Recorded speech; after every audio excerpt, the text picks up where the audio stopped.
Object styles are a way to globally change and remember settings for individual objects, such as an outline color or fill color or border color.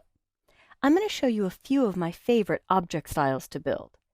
I've selected the word family by aiming for the edge of the characters, and if I choose Window, Styles, and Object Styles, you'll see this is using the None object style. I'm going to build a new object style and name it Drop Shadow. And in the object style, you could save all kinds of attributes: the fill color and settings, the stroke color, paragraph styles, and this dash means it could be on or off, but I'm not locking in one paragraph style. Even text frame options, story options, text wrap, anchored object settings, there is a lot you could save. Frame fitting options, and transparency, drop shadow, all the effects that you could apply. I haven't changed anything. I simply named this drop shadow, and I have apply style to selection on and preview on, and I'll click OK. And if I double click on pages B and C, I can click on this text, Old San Juan, and click drop shadow, and now it's applied my soft feathered drop shadow. But if I zoom in a little bit with Command plus or Control plus, it picked up a drop shadow not only on the frame, but also on the text. So if I double click on the drop shadow style, you could see that there's a drop shadow for the entire object that's on. I'll turn this off. And then I could choose for the text only to turn a drop shadow on and adjust my values, 0.05 by 0.05 with an offset of 0.05, frequent numbers that I like to use. And you could adjust it up or down based on what you're working with. A smaller number for size makes a harder edge. I think I'll adjust the distance a little closer, 0.02 by 0.02, and as I hit Tab if preview's on, you could see that fixed it.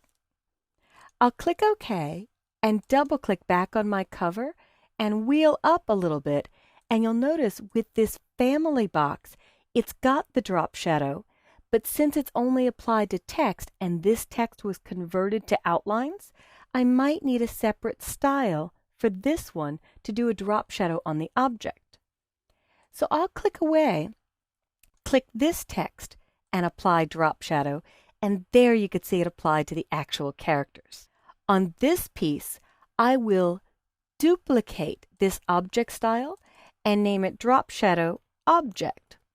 And then I'll go to the text and uncheck Drop Shadow and choose Object and turn on Drop Shadow. And once I click the words Drop Shadow, here I can adjust my settings. So I've got drop shadow on, my X and Y offset, I'll click OK, and if I stretch this, I'll click on drop shadow object and it's applied to that object.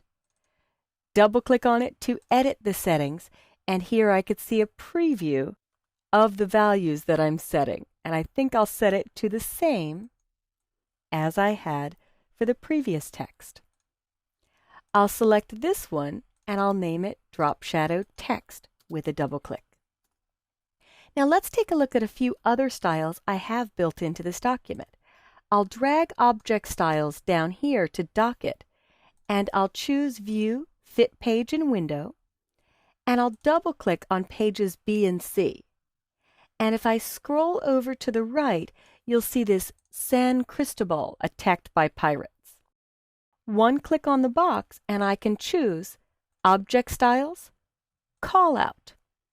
And it applied not only a fill color to the box, but if I double click to get inside, it also has a call out paragraph style that kicked in. Let's look at that again. If I scroll down to the next spread and scroll over a bit, this text is using the basic paragraph style. If I select the text with my selection tool and go to Object Styles and hit Call Out, It's not only applied the fill color again, but if I double click in paragraph styles, it also applied the call out paragraph style. Now I'll go back to my selection tool and you'll notice for the effects that I have this slightly see-through. If I double click on object styles on callout and hit transparency, and I choose the transparency for the fill, here you'll see the opacity is 90%. I'm going to lower that to 60% and hit tab, and it's even more see-through. Tab always triggers preview. When I click OK and choose View Fit Spread in Window, and then scroll up to this previous spread, this also got corrected to be a 60% opacity. So object styles can be built from scratch by selecting an object where you'd like them. The last one I'll finish with is this one. I'll select this frame or picture container, and in object styles, I'll do a new object style called Fill, Frame, and Center. And what I'm going to pick up is frame fitting options to fill frame proportionally and center by hitting Align from Center. I'll make the crop amount 0 on all 4 sides, and I'll also check Auto Fit so that if you scale it ever, it will scale with the picture. I'll click OK, and now I could click on this image, fill frame and center. Click on this image, fill frame and center. So that's a quick, easy way to get those to apply to any image you've selected. And if you want to override that, you can. I could click this image, drag it over to the right a bit to control what's in view, and you'll notice it does allow for that. So take a look at object styles, build them on some of your own pieces, edit them to make sure they're updating globally, and you'll find that you'll save a lot of time for frequently used effects like transparency, drop shadows, fill colors. Even character and paragraph styles can be stored inside an object style.